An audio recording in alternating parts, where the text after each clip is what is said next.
So I just dropped off my passengers.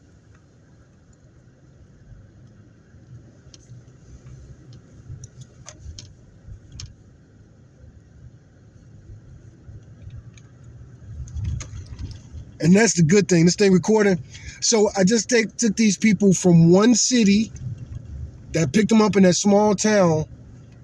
And, oh yeah, let me check the timer right now so I can see exactly how long it took me to make that $17 an hour.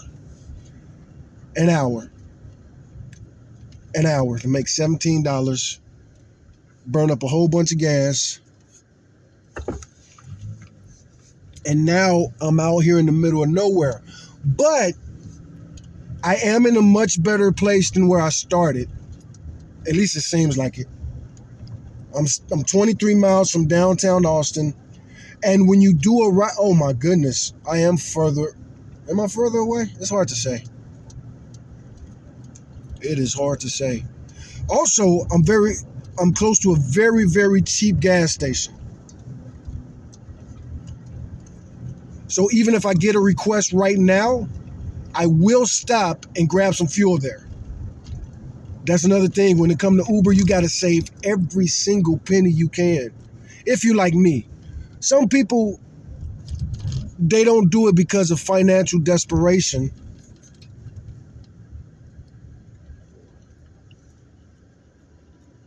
Man, getting to that gas station is going to be a bitch. But I got my destination filter on, and it's not that much of a bitch for me to pass up on this gas savings. But this is how I knew it was going to be a bitch. Because people not going to let me through, even though they did let me through, thankfully. But I'm going to the gas station. So you can see next to me, I'm driving past all this traffic. But I should drive past all this traffic because I'm going to the gas station. These people are trying to go to that light. Oh, this is working out good now too. It's going to take a while for these people to find me a good request.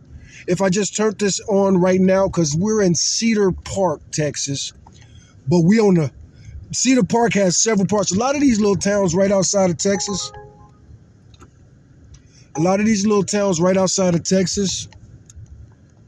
Or right outside of Austin.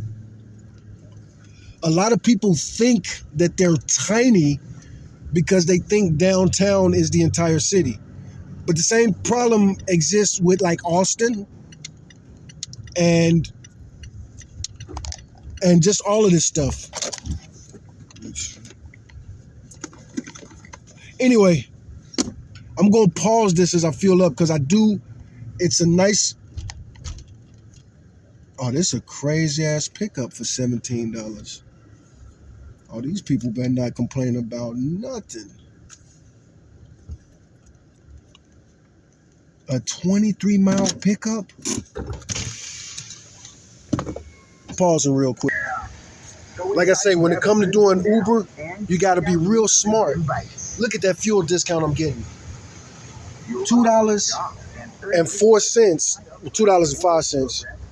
But still, that's a big discount today. And that's why I'm stopping to get this fuel. And when it comes to Uber, a lot of things you can't do.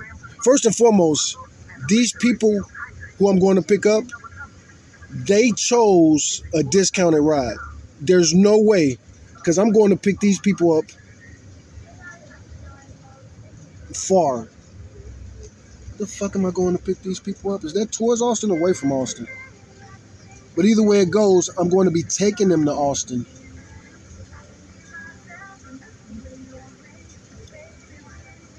Holy shit. So now I'm about to go to a city because I'm going to take it. If they cool, like I say, they picked a discount ride.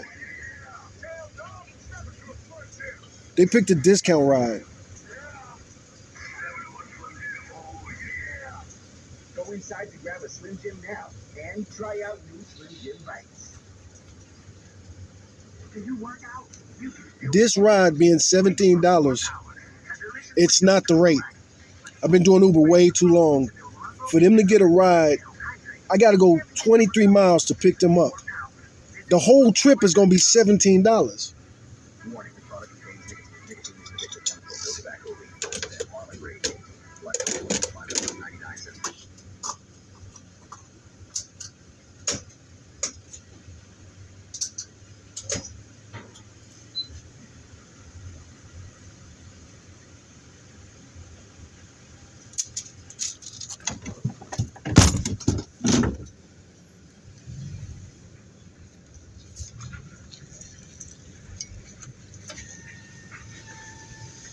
This thing recording, or did I pause it again?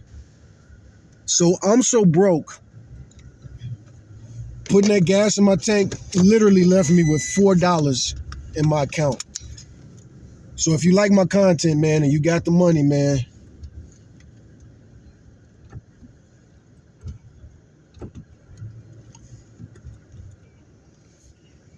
and I forgot.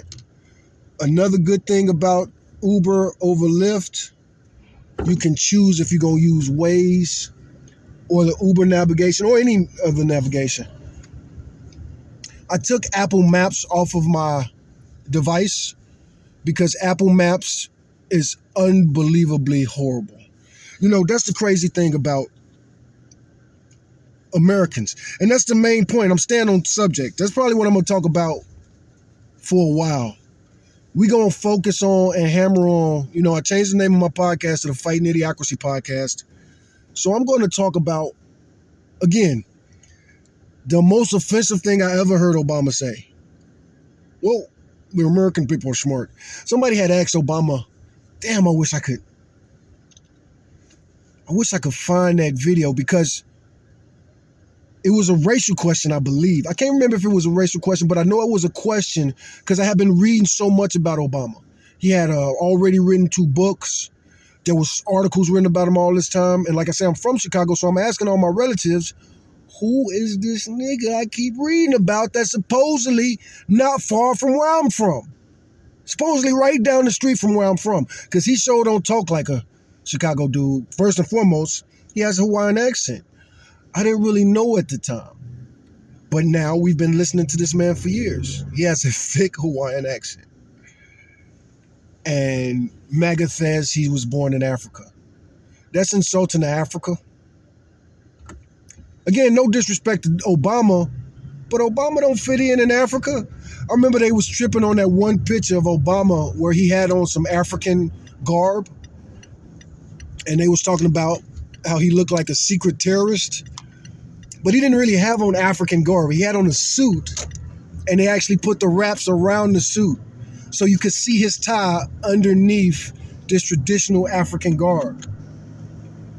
But white people were saying, and I shouldn't say white people because MAGA has proved it's black people, and that's something too. White people and black people are exactly a fucking like. If you a stupid ass motherfucker that got a stupid ass prejudice, like a stupid ass prejudice, like for example, Africa is a country. You're a grown ass motherfucker. You can't say that you went to school in America and they didn't teach you that Africa was one of the 7 continents with multiple countries in there. I don't give a fuck what you say. They taught you that in school. You did not retain the knowledge. You did not spend 12 years in an American schools, or even like me, I dropped out early. But you didn't spend over a decade in American schools and nobody ever told you that Africa wasn't a country. That's bullshit. Again, I was in special education. And according to MAGA, being from Chicago makes me extra stupid. And I'll say this now, after traveling this country and talking to people coast to coast to coast, Chicago that's one of the smartest cities in the world. The most metropolitan cities in the world. One of the most diverse cities in the world. And according to MAGA, diversity makes you weak and stupid. But being anti-diverse, which MAGA's proven, is anti-evolutionary.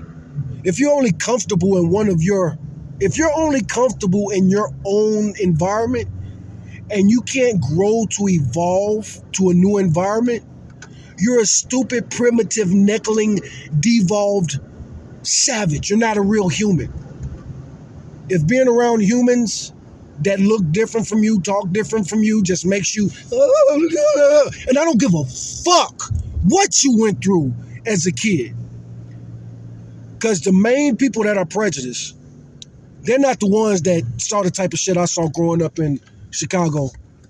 You know what I'm saying? I don't give a fuck. And I've had these conversations with so many Texans. For instance, Christmas.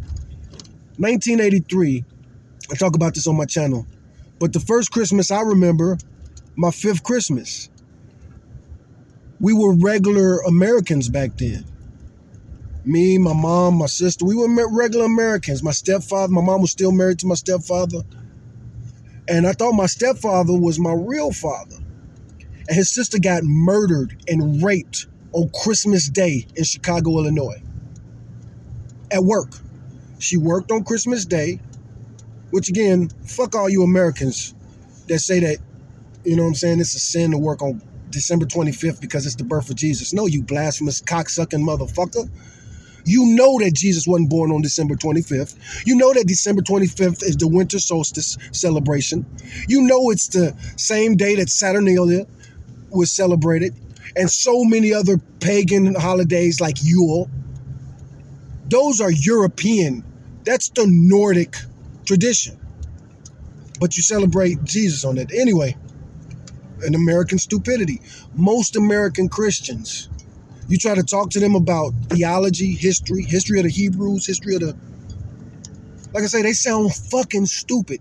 Jesse Lee Peterson is a great example. Jesse Lee Peterson, now he black, but he's a black white supremacist.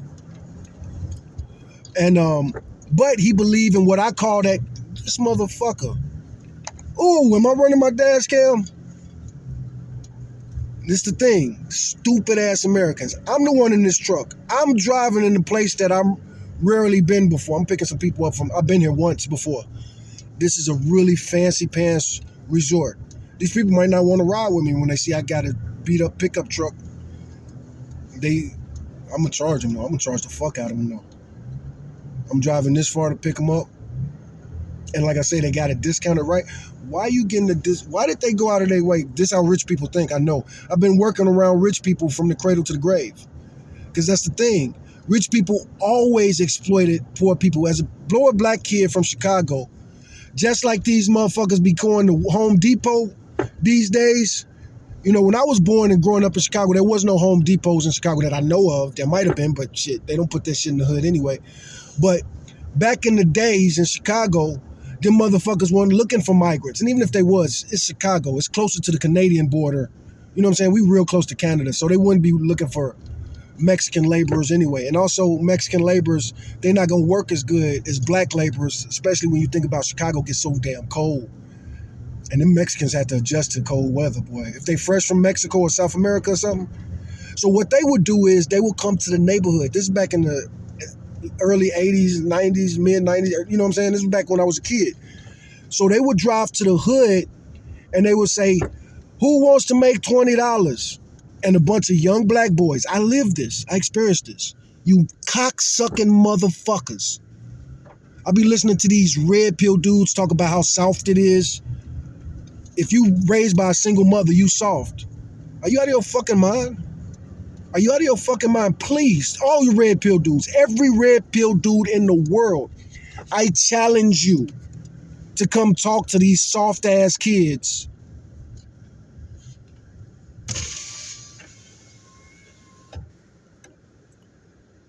I gotta drive through a fucking gate.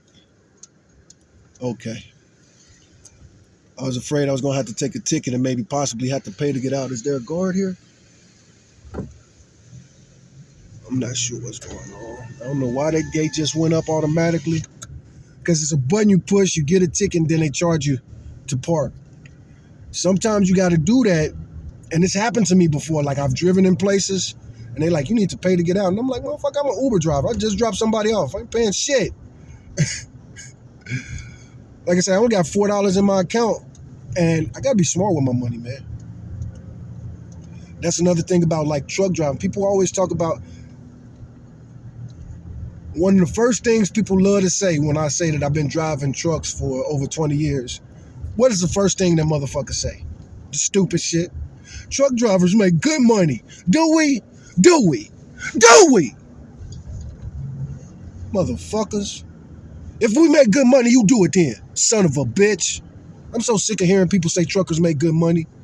Truckers do not make fucking good money. I mean, there are some great trucking jobs, but I got my CDL while I was on parole. So my entire trucking career, I've been an ex-convict. They don't give us, especially, I went to prison for robbery in Texas. They don't give niggas like me those good jobs. I could work my way up, but every time I work my way up to the top of a company, we get a new president, a new Republican president. Oh, no, it happened with Obama too. But you get a new president, everything changed, the laws changed, the background checks changed, and bam, I done worked my way up to the top of a company. Got laid off from Allied Waste when Republic Waste bought them. I would love to talk to somebody from Republic Waste about what they did to Allied Waste in 2008.